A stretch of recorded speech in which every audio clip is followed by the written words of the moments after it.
And what they find is almost 3 times the cost, sometimes as much as 5 times the cost, just in taxation to move them to the New York side rather than go to the New Jersey side.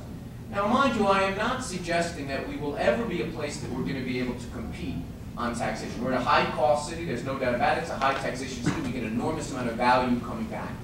But I would argue that we don't even try that hard, and that we need to do a much better job. If you go to the Jersey City Economic Development website, you can see the names of them bragging about things, about the businesses that have relocated there, and you see that in many cases they are just what I described, meaning that second-tier job. Now, we all know, many people here benefit, you know, when you create that job, that kind of secondary and tertiary expense that goes on in communities where they're located, there's enormous value to New York City in terms of taxes that we collect and also the secondary and tertiary businesses that are created.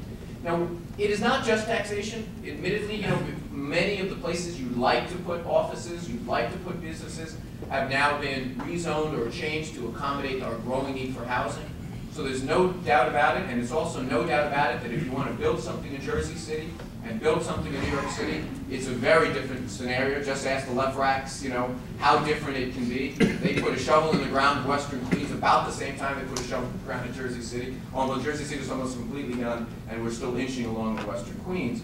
But I think we need to do more to change the incentive programs that we have. Right now we have the ICIP program, which essentially is not working terribly well. It's providing incentives for those who don't really need it.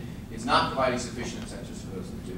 And I think what we need to do is say to the boroughs outside Manhattan, because I don't think you need obviously to do anything to incentivize people to come to Manhattan. I mean, we need to do some modest things. I think that we should compete with Jersey City by doing things like exempting businesses from sales tax if they have, you know, for work-related purchases if they agree to be in the 4 other boroughs. Exempt developers from the taxes on construction supplies if they're going to locate workers there that would otherwise be going elsewhere. Even doing things like refunding employers a large percentage of the income tax for those cities, to make it cheaper to employ people for a few years if they agree to locate in the boroughs, and also take the benefit that we now provide for businesses to go to the outer boroughs, which are doing double it because it's not competing with those that are in the REIT benefits are not competing with those in Westchester or in Jersey City. You know, we have to acknowledge that, you know, that there are just the various taxes that are assigned to these businesses are not, again, the be-all and end-all. We are never going to be able to, if a business is prepared to shop around and go to Tampa, Florida, or New York, we have to concede that the way human capital is moving right now, taxation is not going to be the final determinant. But it is the type of tipping consideration that might lead us to create more jobs here in New York City. Another thing that we should be doing is we should acknowledge something else, that we have an advantage that other cities don't have, that we're not using, and that is the extraordinary high cost to businesses of healthcare is something that most localities can't solve because they simply don't have the economic or medical heft to be able to transform or to help their businesses.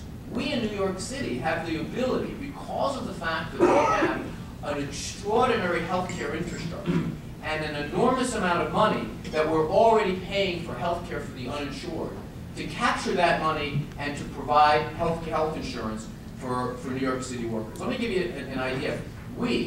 You provide more than $6 billion a year in funding for uninsured New Yorkers. Meaning, if you think we're not providing health care now, you haven't visited hospital emergency rooms, you haven't looked at the cost of the uninsured in all kinds of other ways. $6 billion. Now, I would say if we sat down in this room for an afternoon and thought about how we might spend that $6 billion more efficiently, we'd come up with it without any problem. Right now, we are spending $3,500 for every person who's uninsured each and every year.